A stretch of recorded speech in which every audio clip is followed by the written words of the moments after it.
ప్రభునందు ప్రియమైనటువంటి దేవుని వారలారా, త్రితుంతర్వాతి 9వ ఆదివారం ఆరాధనను ప్రారంభించుకొనడానికి గాను ప్రార్థించుము. మహోన్నతుడా, ప్రేమగల మా ప్రభువా, దయగల మా తండ్రి, మీ ఘనమైన శ్రేష్టమైన నామానికి వందనాలు.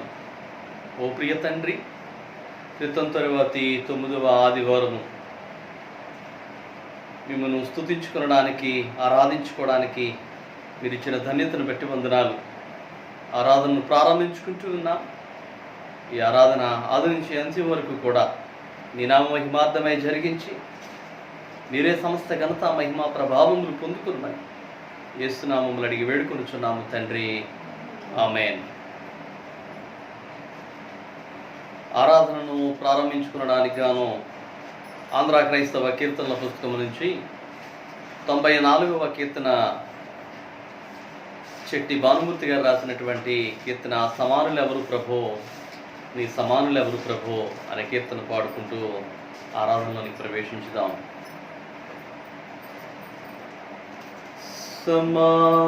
సమానులెవరు ప్రభో, నీ సమానులెవరు ప్రభో, సమానులెవరు ప్రభో, నీ సమానులెవరు ప్రభో, సమానులెవరు ప్రభో. సమస్త మానవ శ్రమానుభవము, సమస్త మానవ శ్రమానుభవము సహించి వహించి ప్రేమించగలని సమానులెవరు ప్రభో, నీ సమానులెవరు ప్రభో, సమానులెవరు ప్రభో. సమానతత్వం సహోదరత్వము,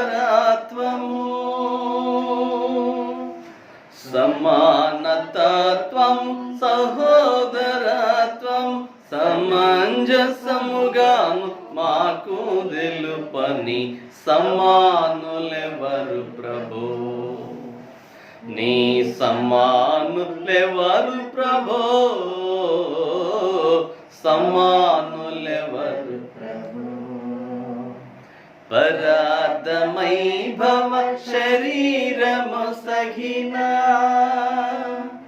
పరార్థమై భవ శరీరము సఖినా, పరోపకార నరావతార, పరోపకార నరావతార సమానులెవరు ప్రభో, నీ సమానులెవరు ప్రభో, సమానులెవరు ప్రభో. దయా హృదయీ దురాత్ములెల్లరి, దయా హృదయీ దురాత్ములెల్లరి, నయాన భయాన దయాన బ్రోవన్, నయాన భయాన దయాన భోవన్ సమానులెవరు ప్రభో, సమానులెవరు ప్రభో, సమానులెవరు ప్రభో. ఓ పావనాత్ముడా, ఓ పుణ్యశీలుడా,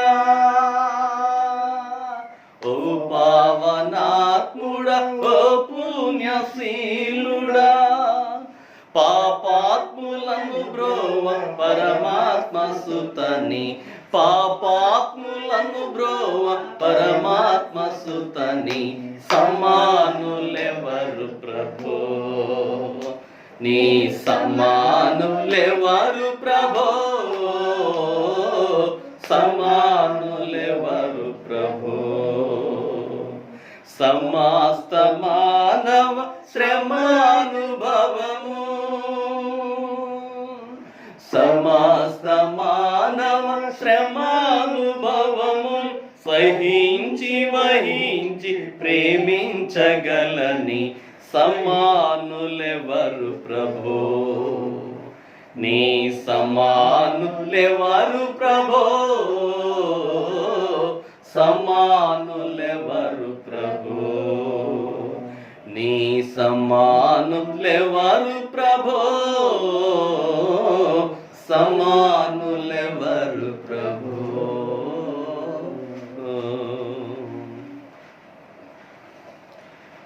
తండ్రి యొక్కయు కుమారుని యొక్కయు పరిశుద్ధాత్మ యొక్కయు నామమున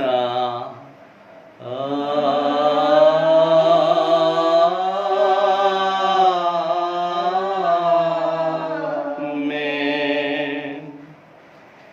నీ వెలుగును నీ సత్యమును బయలుదేరజేయము, అవి నాకు త్రోవ చూపును. అవి నీ పరిశుద్ధ పర్వతమునకును నీ నివాస స్థలమునకును నన్ను తోడుకొని వచ్చును. అప్పుడు నేను దేవుని బలిపీఠమునొద్దకు, నాకు ఆనంద సంతోషములు కలుగజేయ దేవుని యొద్దకు చేరుతాను. దేవా, నా దేవా, సితార వాయించుచు నీకు కృతజ్ఞతాస్తుతులు చెల్లించదను. ప్రభువునందు ప్రియులారా, యథార్థ హృదయముతో మన తండ్రి అయిన దేవుని సమీపించి ఆయన ఎదుట మన పాపములను ఒప్పుకొని మన ప్రభు అయిన యేసుక్రీస్తు పేరిట మనకు క్షమాపణ దయచేయమని వేడుకుందుము. ప్రభువు నామము వలననే మనకు సహాయము కలుగుచున్నది. భూమి ఆకాశములను సృజించిన వాడు ఆయనే. ప్రభువు సన్నిధిని నా అతిక్రమములు నేను ఒప్పుకొందు ననుకొంటిని. నీవు నా పాపదోషము పరిహరించియున్నావు. మా సృష్టికర్తవు విమోచకుడు నేను సర్వశక్తి గల దేవా, దీనులము పాపులు మేము స్వాభావికముగా పాపులు మరియు అపవిత్రులు మరియు తలంపు వలన మాట వలన క్రియ వలన నీకు విరోధముగా పాపం చేస్తామని నిధి ఒప్పుకొనిచున్నాము. కావున మేము మా ప్రభు అయిన యేసుక్రీస్తు నిమిత్తం నీ కృపను వెతుకుచూ వేడుకొనుచు మితిలేని కనికరము గల నీ యొద్దకు ఆశ్చర్యమేనికి వచ్చుచున్నాము. మా కొరకు చనిపోవడికై నీ జనత కుమారునిచ్చిన మిగిలి కన్నగల దేవా, మమ్మల్ని కనికరించి ఆయన నిమిత్తమున మా సమస్త పాపములకు క్షమాపణ దయచేయు. మేము నీ కృప చేత నిత్యజీవం పొందినట్లు నిన్ను గుర్చియు నీ చిత్తమును గుర్చియు సరైన జ్ఞానము నీ వాక్యములు తగిన విధేయతము మా యందు నీ పరిశుద్ధాత్మ వల్ల వృద్ధి పొందిపోమని మా ప్రభు అయిన యేసుక్రీస్తు ద్వారా వేడుకొనుచున్నాము. ఆమేన్.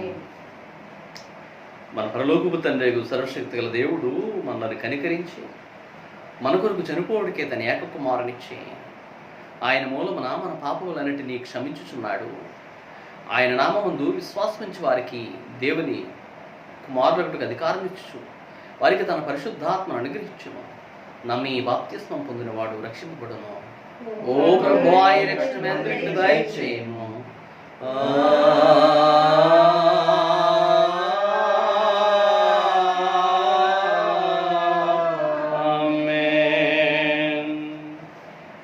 త్రిత్వం తరువాతి 9వ ఆదివారం కొరకు ఏర్పాటు చేయబడిన ప్రారంభ గీతము చదువుగా విందుము.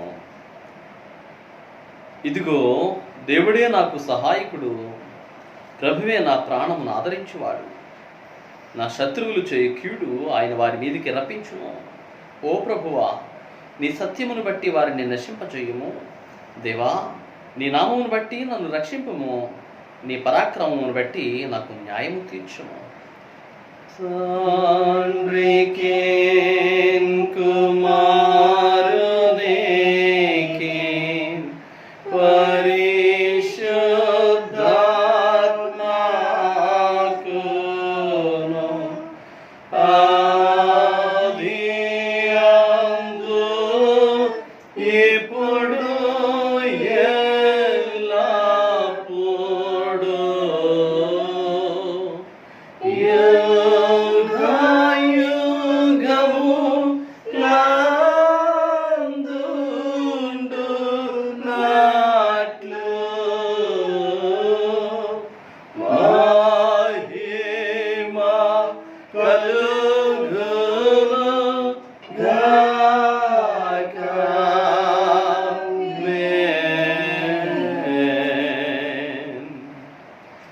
ప్రభువా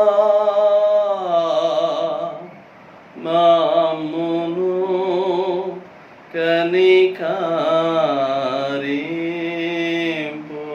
కనికరింపుము. ప్రభువా మమ్మును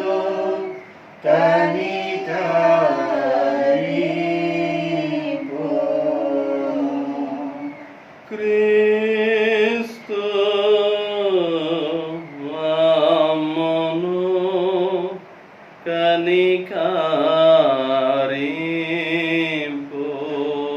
కనికరింపుము. క్రీస్తు మమ్మును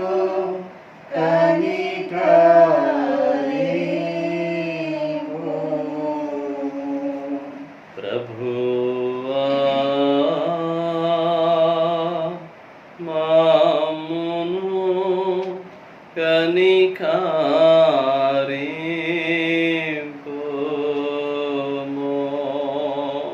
ప్రభువా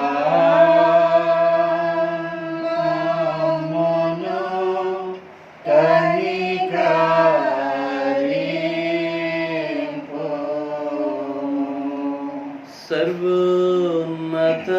సర్వోన్నతమైన వాణిలో దేవునికి మహిమా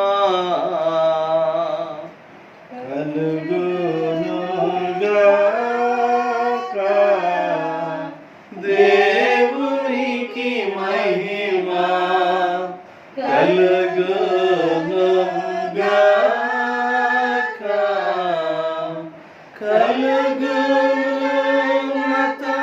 కలుగున్నతమైన ఘనస్థలము నందున ఇలాకు సమాధానం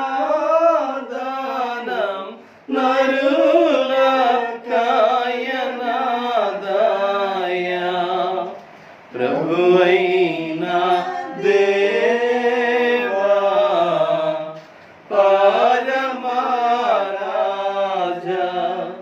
సర్వ పరిపాలా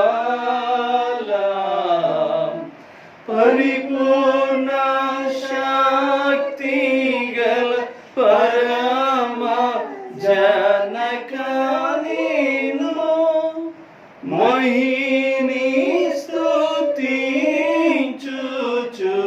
మరి పగడుచున్నాము. మహిమా పరచుచు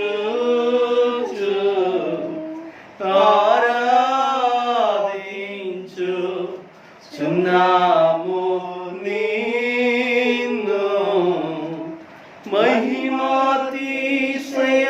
మహిమాతిశయమును మదిదలంచియు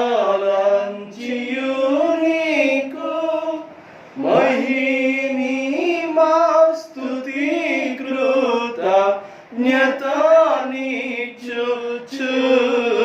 కృతజ్ఞతనిచ్చుచున్నాము.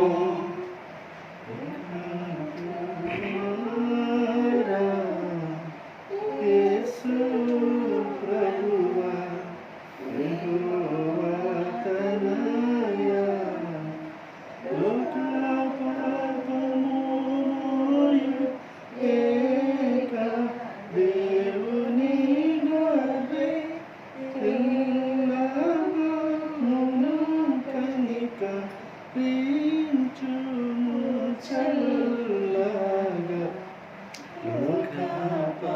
పాపమును మోసుకుపోవు యేసు రక్షక వాసిన జనకుని కుడి వైపున కూర్చుండు యేసు ప్రార్థన లించి కానికరించు పరిశుద్ధుడవు ప్రభుడవు నీవు ప్రభువైన క్రీస్తు పరిశుద్ధాత్మతో తండ్రి అయిన దేవుని యందు పరిపూర్ణ మహిమతో ప్రమాలుచున్నావెప్పుడు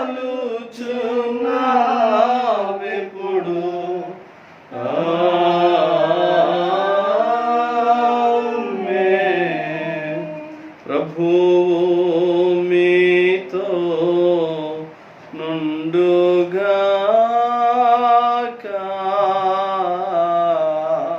మీ ఆత్మతో నుండుగాక.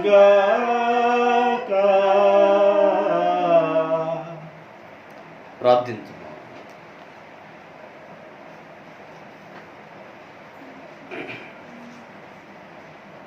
ఓ ప్రభువా, నీ వినయ సేవకుల ప్రార్థనలకు కరుణతో చెవి ఎక్కి నీకిష్టమైన వాటిని అడిగినట్లు వారిని నడిపించి వారి మనవులను అంగీకరింపమని నీతోనూ పరిశుద్ధాత్మతోనూ సదా ఏకదేవుడవై యుగయుగములు జీవించుచు పరిపాలించుచును నీ కుమారుడును మా ప్రభువునని యేసుక్రీస్తు ద్వారా వేడుకొనుచున్నాము.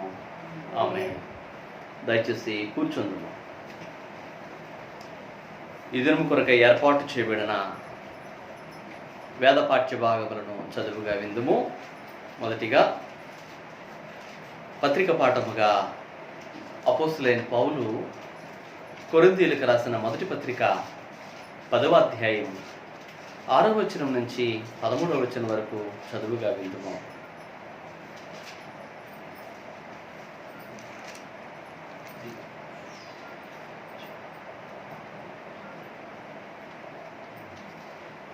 అపోస్తలుడైన పౌలు కొరింథీయులకు రాసిన మొదటి పత్రిక 10వ అధ్యాయము 6వ వచనం నుండి 13వ వచనం వరకు ఈ విధంగా రాయబడి ఉన్నది. వారు ఆశించిన ప్రకారము మనము చెడ్డవాటిని ఆశించకుండానట్లు ఈ సంగతులు మనకు దృష్టాంతములుగా ఉన్నవి.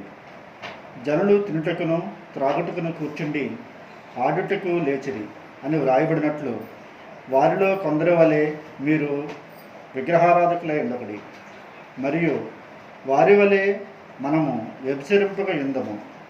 వారిలో కొందరు వ్యభిచరించి నందున ఒక్క దినముననే 23,000 మంది కూలిరి. మనము ప్రభువును శోధింపక యుందము. వారిలో కొందరు శోధించి సర్పముల వలన నశించిరి. మీరు సనుగకుడి. వారిలో కొందరు సణికి సంహారకుని చేత నశించిరి. ఈ సంగతులు దృష్టాంతములుగా వారికి సంభవించి యుగాంతమందున్న మనకు బుద్ధి కలుగుటకై వ్రాయబడను. తాను నిల్చున్నానని తలంచుకునేవాడు పడకుండానట్లు జాగ్రత్తగా చూచుకునేవారును. సాధారణంగా మనుషులకు కలుగు శోధన తప్ప మరి ఏదియూ మీకు సంభవింపలేదు. దేవుడు నమ్మదగినవాడు. మీరు సహింపగలిగినంత కంటే ఎక్కువగా ఆయన మిమ్మను శోధింపబడనీయడు. అంతేకాదు, సహింపగలుగుటకు ఆయన శోధనతో కూడా తప్పించుకున్న మార్గమును కలుగజేయను. ఈ వాక్యం పర్యంతం. హల్లెలూయా హల్లెలూయా హల్లెలూయా.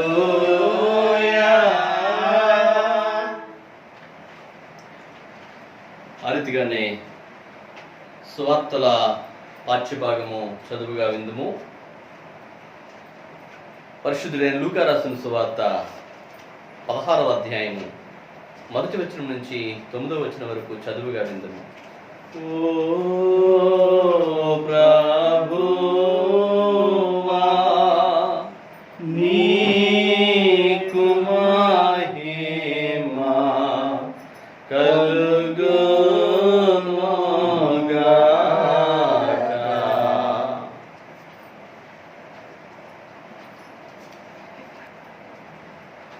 సంవత్సరం తర్వాతి 9వ ఆదివారం కొరకు ఏర్పాటు చేయబడినటువంటి సువార్త పాఠ్యభాగము లూకా సువార్త 16వ అధ్యాయము 1వ వచనం మొదలుకొని 9 వరకు ఈ రీతిగా వ్రాయబడి ఉన్నది. మరియు ఆయన తన శిష్యులతో ఇట్లనెను, ఒక ధనవంతుని యొద్ద ఒక గృహ నిర్వాహకుడు ఉండెను. వాడు అతని ఆస్తిని పాడు చేయుచున్నాడని అతని యొద్ద వాని మీద నేరం మోపబడగా అతడు వాని పిలిపించి, నిన్ను కూర్చి నేను వినుచున్న ఈ మాట ఏమిటి? నీ గృహ నిర్వాహకత్వం లెక్క అప్పగించుము. నీవు ఇక మీదట గృహ నిర్వాహకుడవై ఉండవల్ల కాదని వానితో చెప్పాను. ఆ గృహ నిర్వాహకుడు తనలో తాను, నా యజమానుడు ఈ గృహ నిర్వాహకత్వపు పనిలో నుండి నన్ను తీసివేయును గనుక నేను ఏం చేతును? త్రవ్వలేను, భిక్షమెత్త సిద్ధపడుచున్నాను. నన్ను ఈ గృహ నిర్వాహకత్వపు పని నుండి తొలగించినప్పుడు వారు నన్ను తమ ఇండ్లలోనికి చేర్చుకున్నట్లు ఏమి చేయవలనో నాకు తెలియననుకుని తన యజమాని రుణస్థులలో ఒక్కొక్కని పిలిపించి, నీవు నా యజమానికి ఎంత అచ్చి ఉన్నావని మొదటి వాడిని అడిగాను. వాడు 100 మణుగుల నూనె అని చెప్పగా, నీవు ఈ చీటీ తీసుకుని త్వరగా కూర్చుండి 50 మణుగులని వ్రాసుకోమని వానితో చెప్పాను. తరువాత వాడు, నీవు ఎంత అచ్చి ఉన్నావని మరి ఒకరిని అడగగా, వాడు 100 తూముల గోధుమలని చెప్పినప్పుడు వానితో, నీవు నీ చీటీ తీసుకుని 80 తూములను వ్రాసుకోమని చెప్పాను. అన్యాయస్తుడైన ఆ గృహ నిర్వాహకుడు యుక్తిగా నడుచుకునేవాళ్ళని వాని యజమానుడు వాని మెచ్చుకునేను. వెలుగు సంబంధుల కంటే ఈ లోక సంబంధులు తమ తరమును బట్టి చూడగా యుక్తిపరులై ఉన్నారు. అన్యాయపు సిరి వలన మీకు స్నేహితులను సంపాదించుకున్నది ఎందుకనగా ఆ సిరి మిమ్మల్ని వదిలిపోయినప్పుడు వారు నిత్యమైన నివాసములలో మిమ్మల్ని చేర్చుకుందరని మీతో చెప్పుచున్నాను. ఈ వాక్యం ఎందుకు?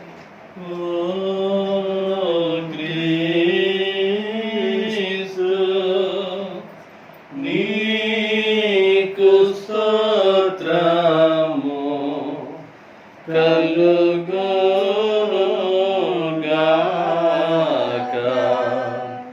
అంతటి మనం ఆ రీతిగా నిలుచుండి అపోస్తలుల విశ్వాసమును మన విశ్వాసముగా ఒప్పుకొందుము. భూమి ఆకాశములను సృజించిన సర్వశక్తి గల తండ్రి అయిన దేవుని నేను నమ్ముచున్నాను. ఆయన ఏకకుమారుడును మన ప్రభువునైన యేసుక్రీస్తును నమ్ముచున్నాను. ఈయన పరిశుద్ధాత్మ వలన గర్భమున ధరింపబడి కన్య అయిన మరియకు పుట్టి చనిపోయి సమాధి చేయబడి అదృశ్యలోకములోనికి దిగినని చనిపోయిన వారిలో నుండి 3వ దినమున లేచి పరలోకమునకు ఎక్కి సర్వశక్తి గల తండ్రియగు దేవుని కుడి చేతి వైపున కూర్చుని ఉన్నాడని సజీవులకును మృతులకును తీర్పు చేటుకు అక్కడ నుండి కూర్చుని నమ్ముచున్నాను. పరిశుద్ధాత్మ నమ్ముచున్నాను. పరిశుద్ధ క్రైస్తవ సంఘము, పరిశుద్ధుల సహవాసము, పాప క్షమాపణ, శరీర పునరుత్థానము, నిత్య జీవమును ఉన్నమని నమ్ముచున్నాను. ఆమేన్. దయచేసి కూర్చుందుము.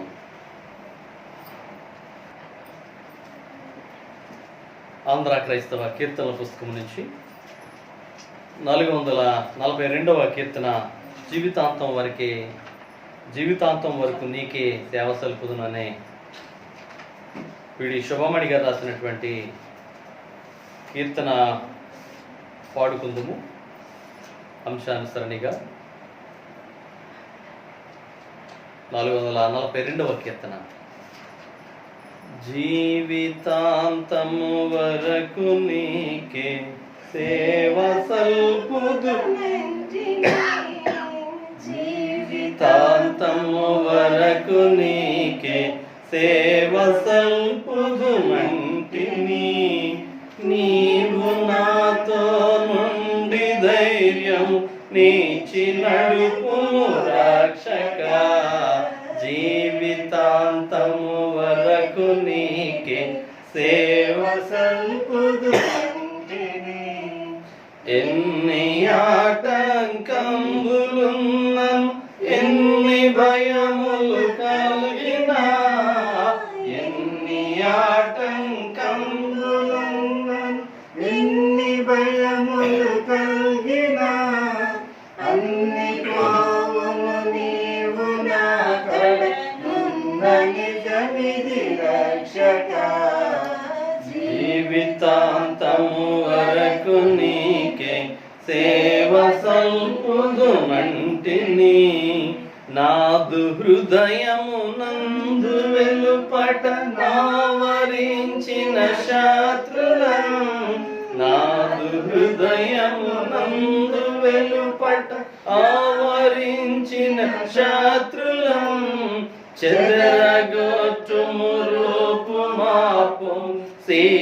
భాగ్యముగన రక్షక జీవితాంతము వరకు నీకే సేవ సల్పుదు పాప మార్గము ధరికి పోవక పాతయాశల గోరక పాప మార్గము ధరికి పోవక పాతయాశల గోరక ఎప్పుడు నిన్నే వెంబడింపగ కృపను సంగుము రక్షక జీవితాంతము వరకు నీకే సేవ సల్పుదు నంటిని నీవు నాతో ఉండి ధైర్యము నీచి నడుపుము రక్షక జీవితాంతము వరకు నీకే సేవ సల్పుదు నంటిని. మన తండ్రి అయిన దేవుని నుండి ప్రభు అయిన యేసుక్రీస్తు నుండి కృపయు సమాధానములు మీకు కలుగును గాక. ఆమేన్. దయచేసి కూర్చుందాము.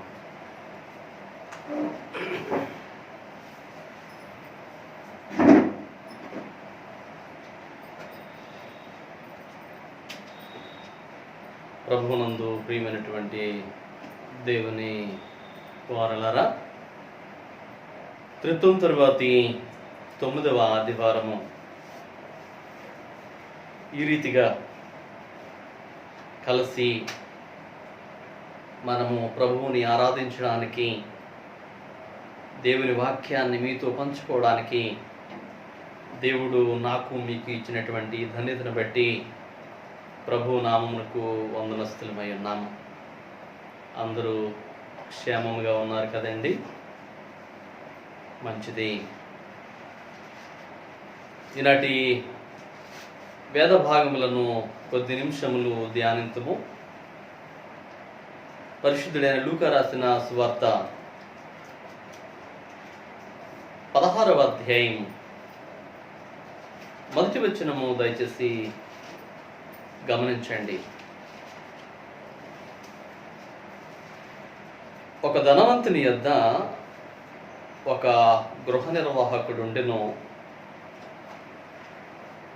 వాడతని ఆస్తిని పాడు చేయుచున్నాడని అతని యొద్ద వాని మీద నేరము మోపబడగా. ప్రార్థన చేసుకుందాం. మా శ్రేయ దుర్గమ, మా శ్రేష్ఠ పాలక, మీ ఘనమైన శ్రేష్టమైన నామానికి వందనాలు. ప్రభు, నీ వాక్యమును ధ్యానించి ఆశపడుతూ ఉన్నా. వినగల చెవిని, గ్రహించు మనస్సును ఇచ్చి నా నోటి మాటలు మా అందరి హృదయ ధ్యానములు మీ దృష్టికి అనుకూలపరచుమని యేసు నామములో అడిగి వేడుకొనుచున్నాము తండ్రి. ఆమేన్.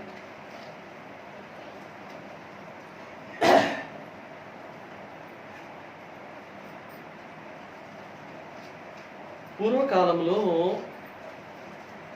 భారతదేశంలో ఒక వ్యవస్థ ఉండేది,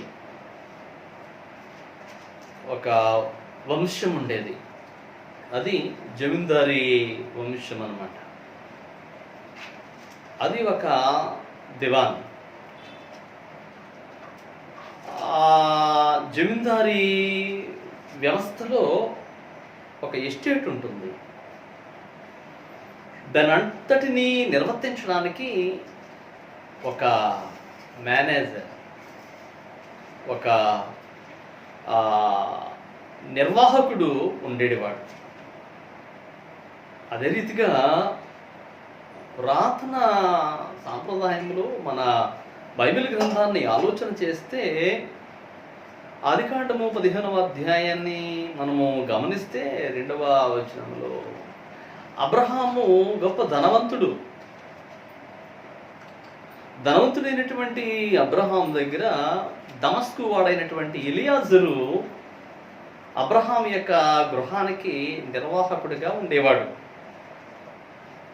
ఆ రీతిగానే ఆదికాండము 39వ అధ్యాయము 4వ వచనాన్ని గమనిస్తే గనక ఐగుప్తు దేశములో పొతిఫరో ఈ పొతీఫర్ ఇంట్లో అతను గొప్ప ధనవంతుడు.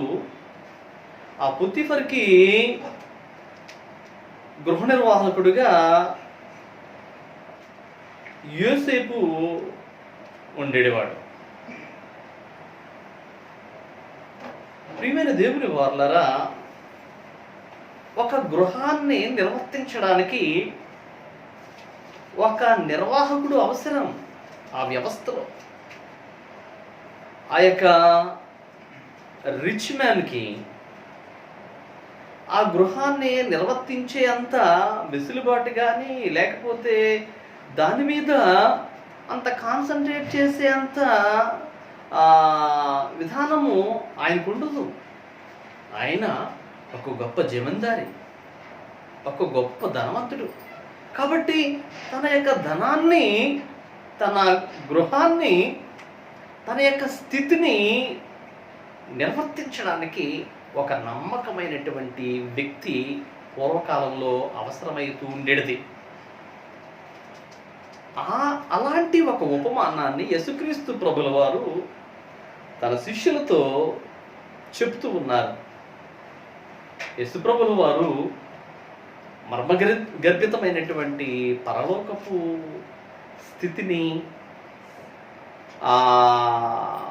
పారమార్థికమైనటువంటి ఆలోచన భావాలను వ్యక్తపరచడానికి ఏదో ఒక ఉపమానము ద్వారా శిష్యులతో కానీ, ఆనాటి సభికులతో కానీ ఆయన మాట్లాడుతూ ఉండేవారు. అలాగనే ఈనాటి సువార్తికుడు గ్రంథస్థం చేసినటువంటి వైద్యుడు లూకా గారు ఈ 16వ అధ్యాయం మొదటి భాగంలో ఒక గృహ నిర్వాహకుడు గురించి జ్ఞాపకం చేస్తా ఉన్నాడు. అయితే ఈ కొరింథీ పత్రిక 10వ అధ్యాయము, కొరింథీయులకు రాసిన మొదటి పత్రిక 10వ అధ్యాయము 6వ వచనం నుంచి 13వ వచనం వరకు ఉన్నటువంటి భాగమును, ఆ రీతిగానే ఈ లూకా సువార్తికుడు 16వ అధ్యాయం మొదటి భాగాన్ని ఆలోచన చేస్తే ఒక మంచి ఆలోచన ఏమిటి అనగా, మంచి గృహ నిర్వాహకత్వము, ఒక మంచి గృహ నిర్వాహకత్వము, నమ్మకత్వము. ఆ గృహ నిర్వాహకత్వంలో సరైనటువంటి మంచితనము అనేది ఉండాలి. నిస్వార్థమైనటువంటి ఇదిగా గృహ నిర్వాహకత్వం ఉండాలి. ఒక పెద్ద కాంట్రాక్టర్ ఉన్నారు. ఆ కాంట్రాక్టర్ దగ్గర ఒక వడ్రంగి పని చేసుకునే వ్యక్తి, కార్పెంటర్, అతని దగ్గర పనిచేస్తూ ఉండేవాడు. ఈ కాంట్రాక్టర్ దగ్గర చాలా సుదీర్ఘమైనటువంటి కాలము కాంట్రాక్టర్ దగ్గర ఈ కార్పెంటర్ పనిచేస్తూ ఉన్నాడు. సరే, ఇక అతను పని చేయలేనటువంటి దినములు ఆసన్నమైనవి. ఇక తను పని చేయలేకపోతున్నాడు. అప్పుడు ఒకసారి కాంట్రాక్టర్ దగ్గరికి వచ్చి అన్నాడు కార్పెంటర్, అయ్యా, ఇక నేను పని చేయలేకపోతున్నాను, నాకు రిటైర్మెంట్ ఇచ్చేయండి, నేను ఈ పని నుంచి తప్పుకుంటాను అన్నాడు. అప్పుడు కాంట్రాక్టర్ అన్నాడు, సరే, అలాగే నువ్వు చెప్పినట్టుగానే నీకు విడుదల ఇచ్చేస్తాను, ఉద్యోగం మారుద్దు కానీ, అయితే ఇక చెట్టు చివరి ఒక గృహం నిర్మాణం చేయాలి, నీవు దాన్ని కూడా నిర్మాణం చేసి అప్పుడు నేను పదవీ విరమణ ఇచ్చేస్తాను నీకు అన్నారు కాంట్రాక్టర్. సరే, ఈ యొక్క కార్పెంటర్కి అసహనంతో ఆ శక్తి సామర్థ్యాలను పూర్తిగా వాటి మీద ఖర్చు పెట్టకుండా ఇక ఈ పని కూడా చేసి ముగించేద్దాంలే, ఇక కాంట్రాక్టర్ తన యొక్క ఆజ్ఞ తప్పకూడదు అని చెప్పేసి ఇష్టం ఉండి ఇష్టం లేక ఒక గృహాన్ని నిర్మాణం చేశాడు కార్పెంటర్. అప్పుడు పూర్తయిపోయిన తర్వాత, అయ్యా, పూర్తయిపోయింది గృహము అని చెప్పేసి అన్నాడు కార్పెంటరు. అప్పుడు కాంట్రాక్టర్ అన్నాడు, ఆ పూర్తి చేసినటువంటి గృహము నీకోసమే అది కట్టమన్నాను, ఇక నీ దినం నుంచి రిటైర్మెంట్ ఇచ్చేస్తున్నాను, నీకు వెళ్ళి ఆ గృహంలో నీవు నివసించు అని చెప్పేసి అన్నాడు. అప్పుడు అనుకున్నాడట కార్పెంటరు, అర్రే, ఈ విషయం నాకు ముందు తెలుసుంటే ఇంకా ఎంత బాగా కట్టుకుందునో ఈ గృహాన్ని, ఇది నాకు అని తెలియలేదు. ఈ గృహ నిర్మాణము ఎవరికో అనుకున్నానో అసహనముతో నా పూర్తి తెలివితేటలను శక్తి సామర్థ్యాలను ఉపయోగించకుండా ఈ గృహాన్ని నిర్మించాను. నా ఆలోచనతో నా జ్ఞానంతో ఎన్నో మంచి మంచి గృహాలను నిర్మించాను. కానీ ఈ గృహం సరిగా కట్టుకోలేకపోయేది నేను వ్యసన పడుచు ఆశ్చర్యంగా వెళ్ళిపోయాడు. ప్రియమైన దేవుని వాళ్ళరా, సువార్తికుడైనటువంటి లూకా గ్రంథస్థం చేసిన రీతిగా ఇతడు ఒక గృహ నిర్వాహకుడైనటువంటి ఈ వ్యక్తి తన యొక్క ఈ ధనవంతుని యొక్క ఆస్తిని పాడు చేస్తూ ఉన్నాడని ధనవంతుని వద్దకి కొన్ని రిపోర్ట్స్ వెళ్ళినవి, కంప్లైంట్స్ వెళ్ళినవి. దానికి ధనవంతుడు ఇతన్ని పిలిచి, ఏమిటి నీ మీద వచ్చినటువంటి అభియోగం, ఎందుకు నువ్వు నా ఆస్తిని పాడు చేస్తున్నావు అని అడిగాడు. అయితే ఈ గృహ నిర్వాహకునికి ఉన్నటువంటి ఒక పేరేమిటి అనగా యుక్తిపరుడు. ఇతను చాలా తెలివైనవాడు. ఒకవేళ ఈ గృహ నిర్వాహకత్వం నుంచి నన్ను యజమానుడు తీసివేస్తే ఎలాగా? నేను నా శక్తి సామర్థ్యాలను ఉపయోగించి త్రవ్వలేను, అనగా భూమిని త్రవ్వి వ్యవసాయం చేయలేను. అలాగని రోడ్డు మీదకి వెళ్ళి భిక్షమెత్తలేనే. అయ్యో, ఈ గృహ నిర్వాహకత్వము ఉద్యోగం పోతే నేను ఎలాగ బ్రతికేది అని ఆలోచన చేశాడు. యుక్తిని ఉపయోగించి తన యజమానికి రుణస్థులైనటువంటి వారిని త్వరగా పిలిచి వారి యజమాని యొక్క రుణములను ఇతను కొంచెం వాళ్ళకి, అనగా ఇక్కడ రాయబడి ఉన్నది, ఏమని రాయబడి ఉందనగా, నా యజమానికి ఎంత వచ్చి ఉన్నామని మొదటి వాడిని అడిగినప్పుడు వాడు 100 మణుగుల నూనె అని చెప్పగా, సరే 50 మణుగుల నూనె నీవు బాకీ తీర్చు.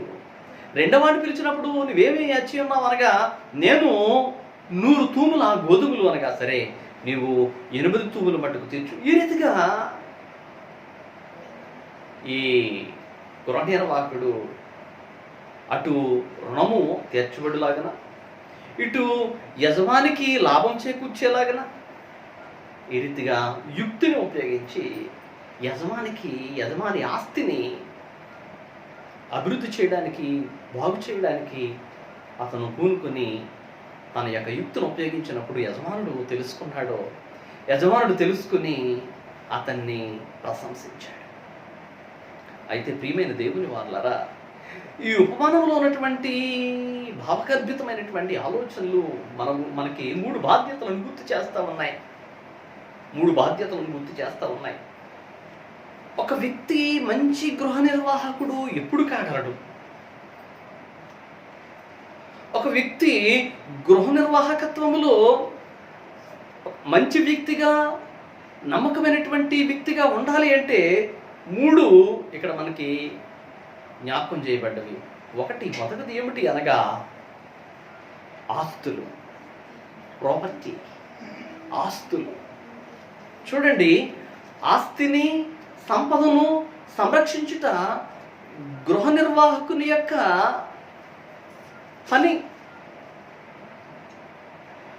గృహ నిర్వాహకత్వపు ఉద్యోగంలో మేనేజర్గా ఆ ఇంటిలోని జాయిన్ అయ్యాడు అంటే ఏదో తన స్వార్థం కోసము, తన ఇష్టానుసారముగా తాను జీవించేస్తే ఏదో ఒక రోజున ఈ గృహ నిర్వాహకుని మీద ఏ రీతిగా అయితే అభియోగములు వెళ్ళినవో ఆ రీతిగానే ఎవరికైనా సరే. అయితే ముఖ్యముగా యజమాని యొక్క ఆస్తిని, యజమాని యొక్క సంపదను అభివృద్ధి చేయాలి. గృహ నిర్వాహకుని యొక్క బాధ్యత అది. ఇదే సువార్తికుడైనటువంటి లూకా 19వ అధ్యాయంలో గ్రంథస్థం చేస్తాడు. జకియా అనబడినటువంటి ఒక వ్యక్తి, రోమా ప్రభుత్వానికి పన్నులు వసూలు చేసే వ్యక్తి. రోమా ప్రభుత్వానికి పన్నులు వసూలు చేస్తూ బాధ్యతారాహిత్యమైనటువంటి జీవితాన్ని కలిగి ఉన్నాడు జక్కయ్య. జక్కయ్య ఆనాటి యూదుల సమాజానికి దూరస్తుడిగా ఉన్నాడు, వెలివేయబడ్డాడు, సమాజంలో ఒక పాపిగా నిర్ధారించబడ్డాడు. ఎందువలన అనగా రోమా ప్రభుత్వం వారి యొక్క అదుపాజ్ఞలో ఉండి యూదులపై పన్నులు వసూలు చేయడము. తాను జక్కయ్య నా వాళ్ళు నన్ను వెలివేసినా పర్వాలేదు అనుకున్నాడు. నేను ఒకవేళ తప్పుడు మనిషిగా ఉన్నా పర్వాలేదు అనుకున్నాడు. కానీ హేరోదు మహారాజు ఎలాగైతే చక్రవర్తి యొక్క మెప్పు పొందాలనుకున్నాడో ఆ రీతిగానే జక్కయ్య కూడా ట్యాక్స్ కలెక్టర్గా రోమా ప్రభుత్వానికి నేను మాత్రము బద్ధుడినై వాళ్ళకి మంచిగా ఉంటే చాలు, బోలెడంత డబ్బు సంపాదించుకోవచ్చు అనుకున్నాడు జక్కయ్య. అయితే ప్రియమైన దేవుని వాళ్ళరా, జక్కయ్య సంపాదించుకున్నటువంటి ఆ డబ్బు, జక్కయ్య సంపాదించుకున్నటువంటి ఆ ఆస్తిపాస్తులు జక్కయ్యకు మనశ్శాంతి ఇవ్వలేకపోయినవి. ఆ కారణం చేత జక్కయ్య మెస్సియాను చూడడానికి బయలుదేరి వచ్చి మేడి చెట్టు ఎక్కి జక్కయ్య మెస్సియాను చూస్తూ ఉన్నాడు. మెస్సియాను చూస్తూ ఉన్నటువంటి జక్కయ్య అనుకుని ఉండొచ్చు, నన్ను యేసుక్రీస్తు ప్రభులు వారు చూస్తా లేదు, నేను ఎక్కడో ఉన్నాను అనుకుంటున్నాడు. కానీ హృదయాన్ని చూచే దేవుడు, సర్వాంతర్యామి, సర్వోన్నతుడు, సమస్తము కూడా సూటిగా చూచే తండ్రి జక్కయ్య త్వరగా చెట్టు దిగిరా, నేడు నేను నీ ఇంట బస చేయవలసి ఉన్నది అన్నాడు. ప్రియమైన దేవుని వాళ్ళారా, జక్కయ్య తన స్వార్థానికి తాను ప్రాకులాడాడు. జక్కయ్య ఈ లోకపరమైనటువంటి జీవితాన్ని కొనసాగించాడు, తృప్తి లేనటువంటి బ్రతుకు బ్రతికాడు. అయితే చిట్ట చివరికి జక్కయ్య యేసుస్వామి యొక్క పిలుపును అందుకున్నాడు. యేసుస్వామి ఎప్పుడైతే పిలిచాడో జక్కయ్య ఎంత గొప్ప మార్పు చేసుకున్నాడు అనగా, ఇదిగో నా ఆస్తిలో సగము పేదలకు ఇచ్చేస్తున్నాను అన్నాడు.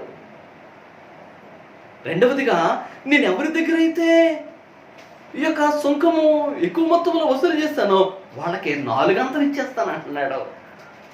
ప్రియమైన దేవుని వాళ్ళరా, గృహ నిర్వాహకత్వంలో బాధ్యత రాహిత్యముగా బ్రతికినటువంటి జక్కయ్యకు ఇప్పుడు ఏమైంది అనగా బాధ్యతాయుతమైనటువంటి మనిషిగా మారిపోయాడు.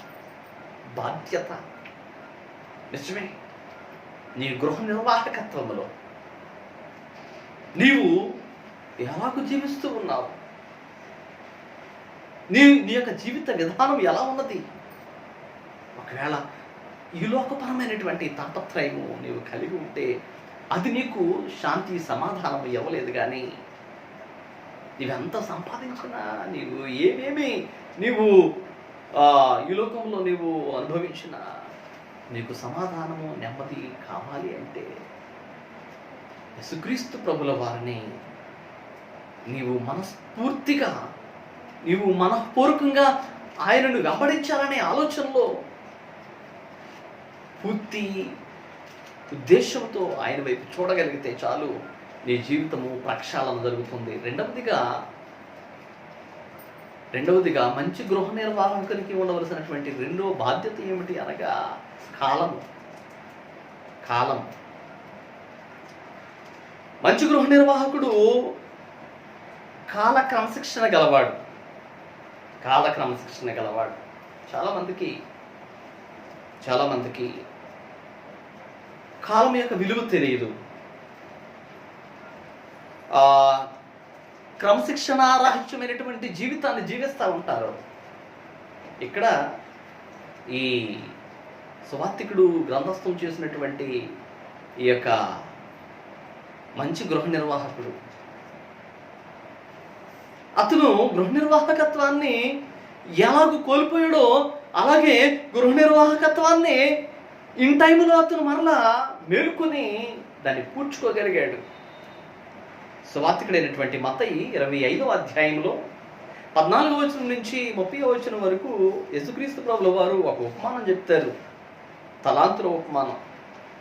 అక్కడ 3 రకాల వ్యక్తులు ఉన్నారు. మొదటి వాడికి 5 తలాంతులు ఇవ్వబడినవి, రెండవ వానికి 2 తలాంతులు ఇవ్వబడినవి, మూడవ వానికి 1 తలాంతు ఇవ్వబడింది. దేశాంతరం వెళ్ళిపోయాడు యజమాని. మరలా వచ్చాడు. వచ్చినప్పుడు పిలిచాడు. చాలా కాలము దేశాంతరం నుంచి వచ్చినటువంటి యజమాని తలాంతులు ఇచ్చినటువంటి వ్యక్తులను ప్రవేశపెట్టినప్పుడు 5 తలాంతులు తీసుకున్నవాడు వచ్చి, అయ్యా ఇదిగో 5 తలాంతులు ఇచ్చావే, 5కు 5 సంపాదించాను, ఇదిగో 10 తలాంతులు. మళ్ళా నమ్మకమైన మంచి దాసుడా, ఈ కొంచెంలో నమ్మకంగా ఉంటేవి కాబట్టి ఈ 10 నువ్వు ఉంచుకో, వచ్చి నా సంతోషంలో పాలు పంపులు పొందు. రెండో వ్యక్తిని పిలిచినప్పుడు, అయ్యా నీ 2 ఇచ్చావు, 2కి 2 సంపాదించుకున్నాను, బడా నమ్మకమైన మంచి దాసుడా, ఇదిగో వచ్చి యజమాని యొక్క సంతోషంలో పాలు పంపులు పొందు. మూడోవాడిని పిలిచాడు. మూడోవాడు అంటా ఉన్నాడు, నీవు చెడ్డ యజమానివి, నీవు ఇచ్చిన తలాంతు భూమిలో పాతి పెట్టాను. ఈ వ్యక్తికి ఏమిటి లోపం అనగా కాలం యొక్క విలువ తెలియదు. క్రమశిక్షణ కలిగినటువంటి జీవితము ఇతని దగ్గర లోపించి ఉన్నది. అపోస్తలుడైన పౌలు కొరింథీ సంఘానికి రాస్తూ 10వ అధ్యాయము 7వ వచనము చదువుదాం. 10వ అధ్యాయం 7వ వచనం. జనులు తినుటకును త్రాగుటకును కూర్చుండి ఆడుటకు లేచరి. జనులు తినుటకును త్రాగుటకును కూర్చుండి ఆడుటకు లేచిరి.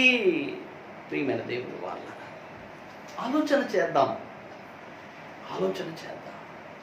ఎంత భయంకరమైనటువంటి మాట అంటే నిర్గమకాండంలో రాయబడుతుంది 32వ అధ్యాయంలో. నాయకుడైనటువంటి మోషే సీనాయి పర్వతం మీదకు వెళ్ళాడు. ఈ ప్రజలను ఏ రీతిగా నడిపించాలి, దేవుని యొక్క శాసనాన్ని వీరికి బోధించడానికి, దేవుని యొక్క రాతలను వీరికి అందించడానికి, దైవశాసనం ప్రకారముగా, దైవ నిర్మాణము న్యాయము ప్రకారంగా ఈ బిడ్డలు నడిపించాలని అహోరాత్రులు దేవుని సన్నిధిలో ఉండి కష్టపడి మోషే నాయకుడు దేవుని ధర్మాన్ని పట్టుకురావడానికి వెయిట్ చేస్తూ ఉంటే ఈ ప్రజలు ఏమైపోయారు అనగా కాలము విలువ తెలియనటువంటి ప్రజలు, క్రమశిక్షణ లేనటువంటి ప్రజలు. యజమాని వీరు కాపరు లేనటువంటి గొర్రెలు అనుకున్నారు. వీరు నిజానికి వీరికి కాపరు ఉన్నాడు, కానీ ఆ కాపరి వచ్చే సమయానికి నమ్మకమైనటువంటి గృహ నిర్వాహకులుగా వీరు ఉండలేకపోయారు. లూకా పేతురు రాస్తాడు తన మొదటి పత్రికలో 4వ అధ్యాయంలో 10వ వచనం చదువుదాం. పేతురు రాసినటువంటి మొదటి పత్రిక 4వ అధ్యాయము 10వ వచనం ఒకసారి దయచేసి చదవండి.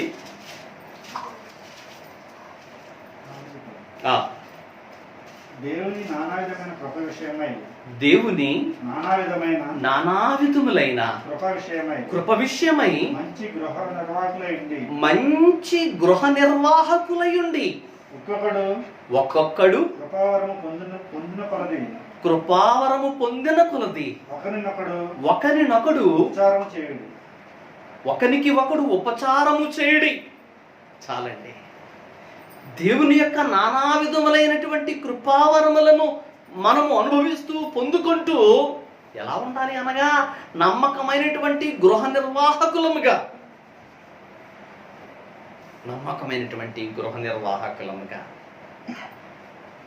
ఆయన వస్తాడు. ఆయన రానయ్యున్నవాడు. వస్తానని చెప్పాడైనా, వస్తానన్నటువంటి దేవుడు వస్తాడు తప్పనిసరిగా. ఈవేళ, రేపు, లేకపోతే ఎల్లుండా ఆయన వస్తాడు ఏదో ఒక రోజున.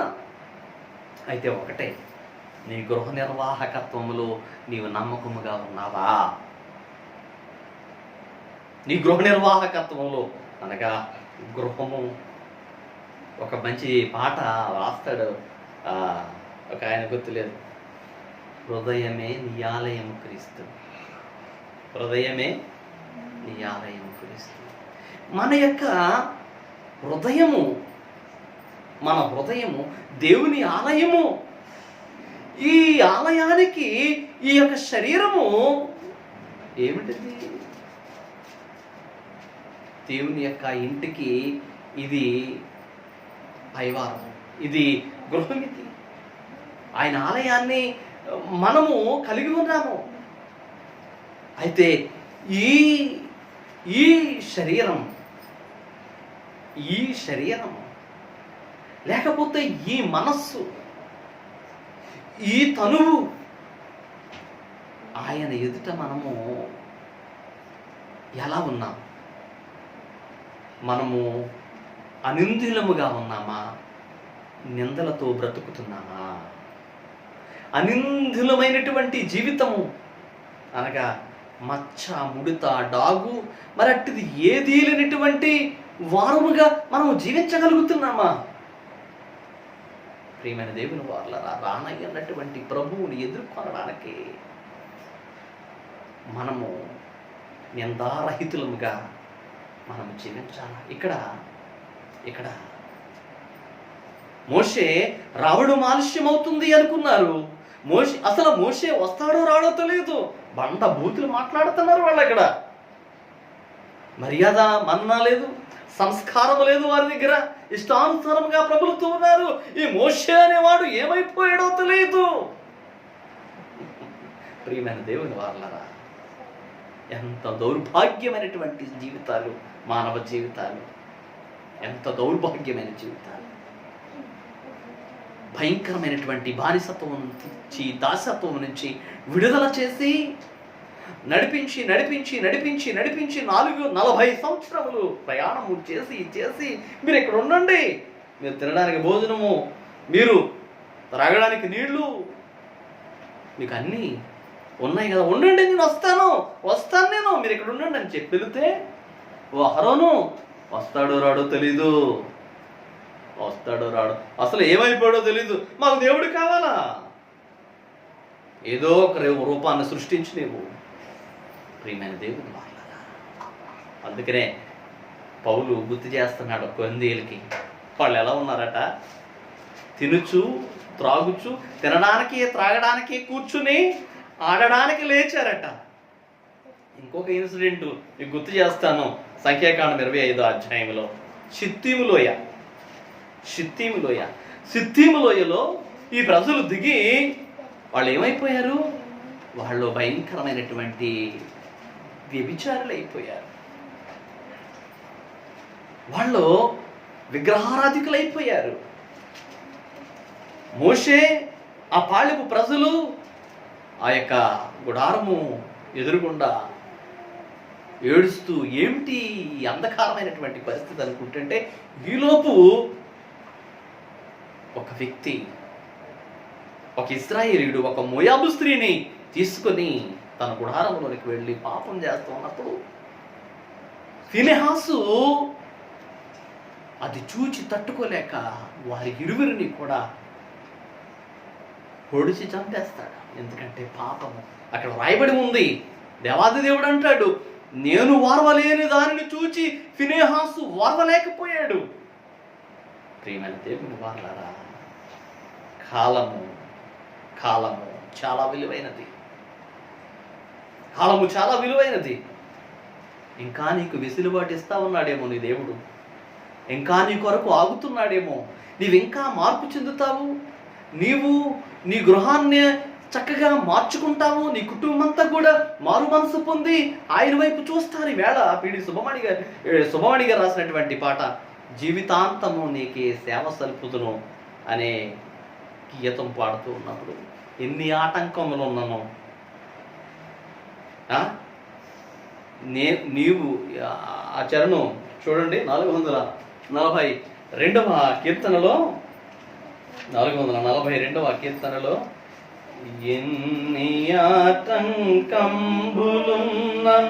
ఎన్ని భయములు కల్గినా అన్ని పోవును నీవు నాకడ ఉన్న నిజమిది రక్షక. ఇదొకటే మాటతో బ్రతుకుతున్నాం ప్రియమైన దేవుని వారు. ఎన్ని ఆటంకములున్నను, ఎన్ని భయములు కలిగినను, నీవు నాకడ ఉన్న అన్ని భయములు, ఇదొక్కటే మాటతో ఈ భయంకరమైన కాలంలో బ్రతుకుతున్నాం ప్రియమైన దేవుని వాళ్ళ. నీవు కూడా ఈ ఒక్క మాటతోటే బ్రతుకుతావు. నీ యొక్క జ్ఞానాన్ని, నీకున్న దానిని దేనిని, నీ ఆరోగ్యాన్ని దేనిని నీవు చూచి చెప్పుకోకు.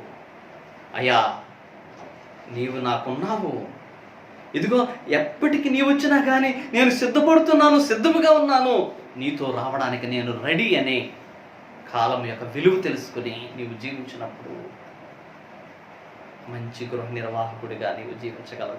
చివరిగా మూడో విషయం చెప్తాను.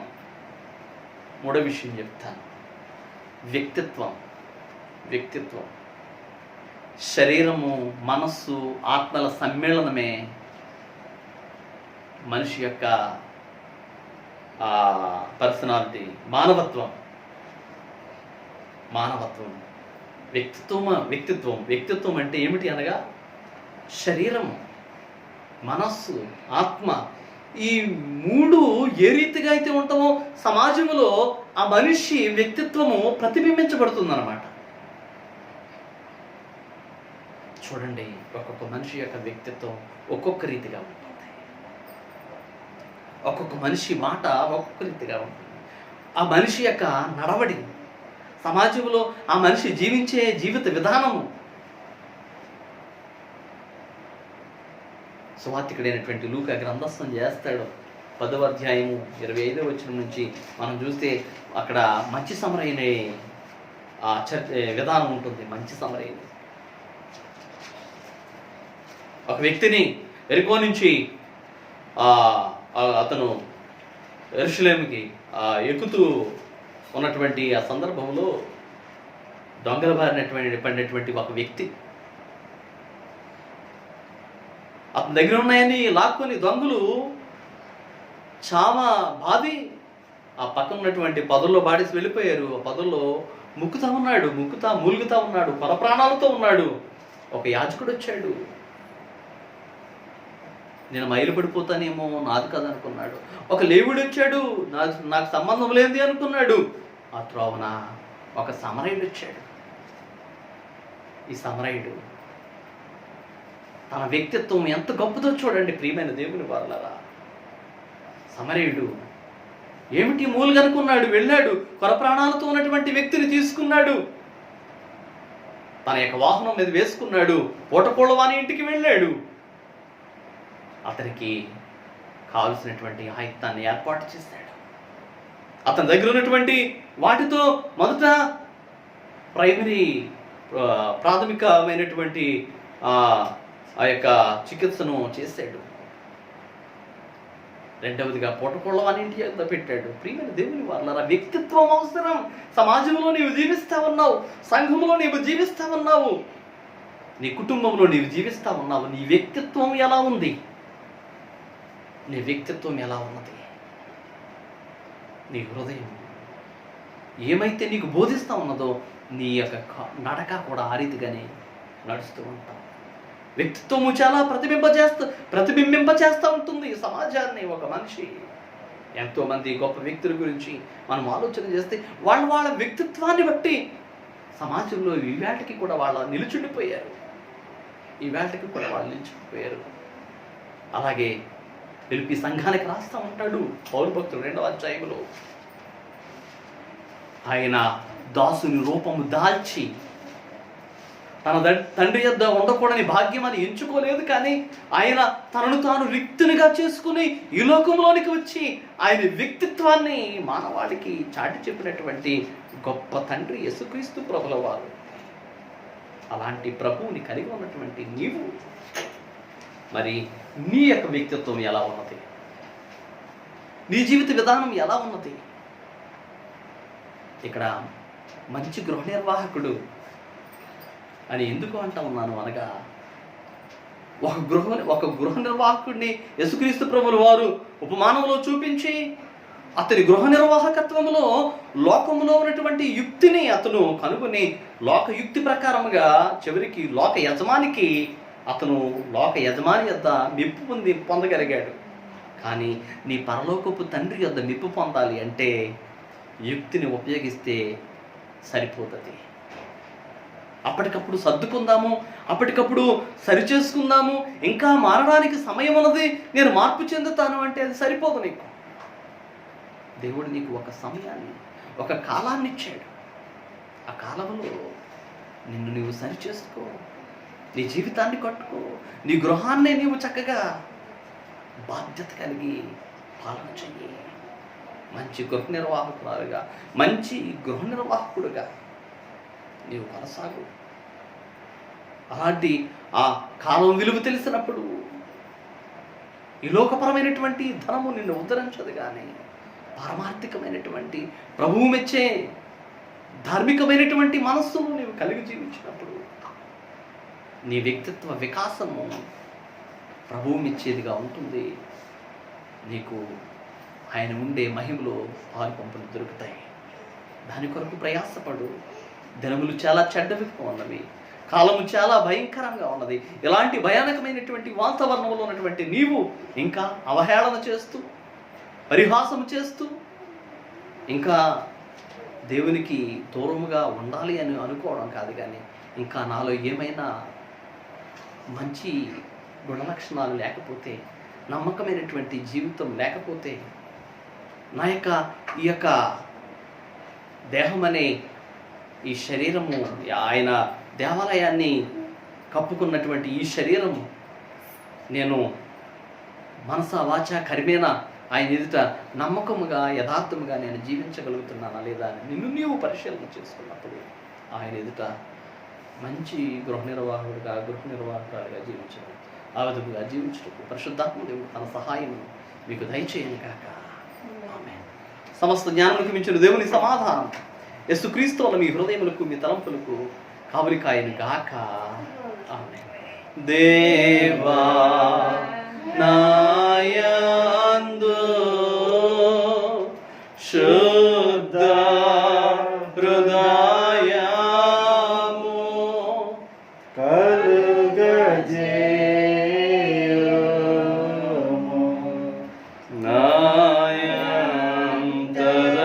నాయంతరంగములో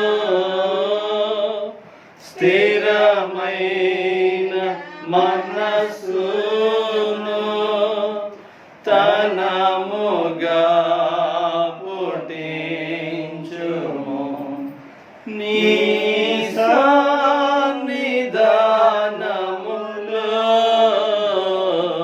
నుండి నన్ను త్రోసివేయకుము.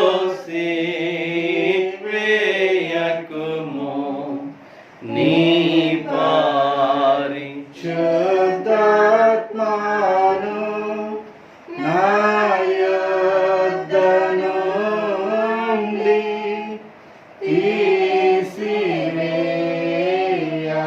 తీసివేయకుము. నిరక్షణానంద మోనాకు మారలా పుట్టించుము. సమ్మతి గల మనసు కాలుగా చేసి నన్ను దృఢపరచుము. ప్రార్థింతుము. వీడువైన దేవా, కృపగల తండ్రి, మంచి గృహ నిర్వాహకత్వం గురించి మేము ఆలోచన చేశాం. ఓ దేవా, ఈ లోకంలో మమ్మలను యాత్రికులనుగా, బస చేయువారిగా మమ్మల్ని పంపించావు. ఇది చాలా చిన్నది ఈ జర్నీ. ఈ చిన్న జర్నీలో మాకు ఇచ్చినటువంటి బాధ్యత, మేము మా కుటుంబాలను మేము కట్టుకోవడం కాదు, కానీ ఆధ్యాత్మికమైనటువంటి గృహాలను చక్కగా మేము నిర్వర్తించగలగాల. మా యొక్క మనస్సు, మా తనువు ఈ లోకపరమైనటువంటి ఆస్తిపాస్తుల గురించి మేము తాపత్రయపడుతూ, ప్రాకులాడుతూ, కాలము దాని యొక్క విలువను మేము గమనించక క్రమశిక్షణ లేనటువంటి వారముగా ఒక సరైనటువంటి విధానంలో మేము జీవించక సరైనటువంటి వికాసవంతమైనటువంటి వ్యక్తిత్వం కోల్పోయిన వారం అయితే కనుక మేము మంచి గృహ నిర్వాహకులను కాలేము.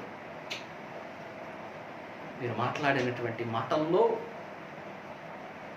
ఆ యొక్క గృహ నిర్వాహకుడు యుక్తిపరుడిగా లోకంలో ఉన్నటువంటి యజమానిని మెప్పించగలిగాడు. కానీ అయితే నా ప్రభువా, మేమైతే ఈ లోకంలో బాటసారులముగా యాత్రికులముగా మిమ్మలను మెప్పించాలి అంటే యుక్తి వలన కాదు, లేకపోతే మాట వలన కాదు, కానీ మా యొక్క క్రియ నడబడి మా యొక్క విధానము నీ మార్గంలో నమ్మకమైనటువంటి జీవితాలు కలిగినప్పుడు మాత్రమే మంచి గృహ నిర్వాహకులను కానీ ఉండగలం. ఓ తండ్రి, ఈ యొక్క వేదవాక్యాన్ని అనేక మంది బిడ్డలు విన్నారు.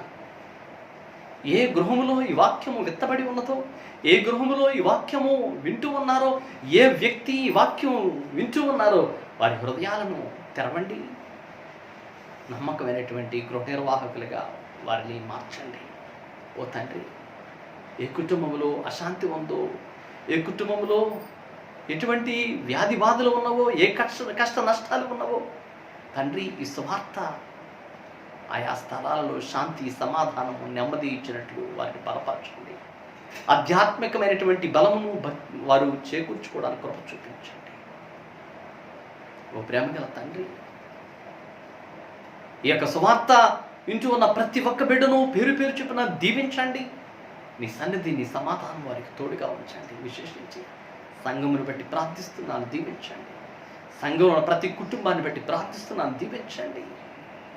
దేవా, భయంకరమైనటువంటి కరోనా వైరస్ విజృంభిస్తూ ఉన్నటువంటి ఈ సమయంలో తండ్రి, నీ సన్నిధి, నీ సహాయము, నీ కాపుదల మా యొక్క ప్రియులకు తోడుగా ఉండండి. దేవా, నిన్ను కలిగినటువంటి బిడ్డలు వీరందరినీ కూడా నీ కృపలో జ్ఞాపకం చేసుకోనండి.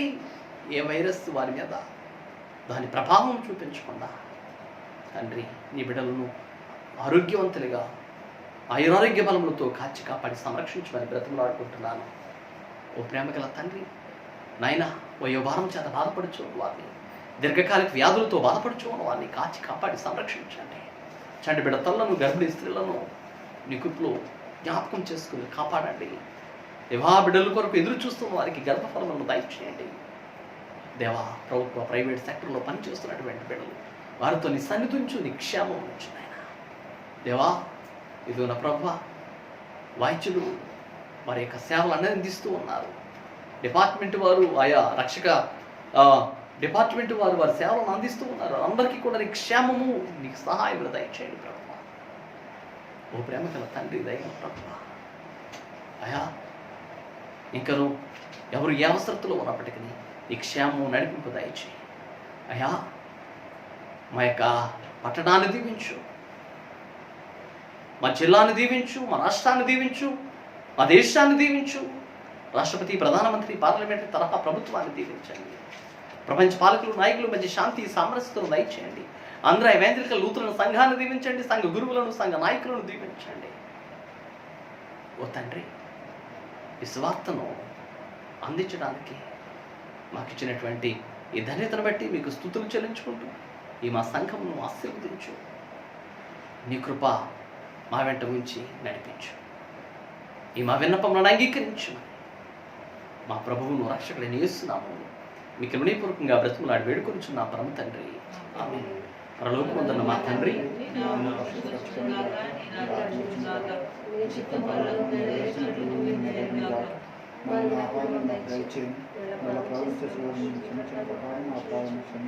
శోధనలోని తెగ దృష్టి మమ్మ తాపించు. రాజ్యము, శక్తి, మహిమ నిరంతరము నీవైనవి. ఆమేన్. ప్రభువు నిన్ను ఆశీర్వదించి నిన్ను కాపాడును గాక. ప్రభువు నీకు తన సన్నిధిని ప్రకాశింపజేసి నిన్ను కరుణించును గాక. ప్రభువు నీ మీద తన సన్నిధి కాంతును ఉదయింపజేసి నీకు సమాధానము కలుగు చేయును గాక.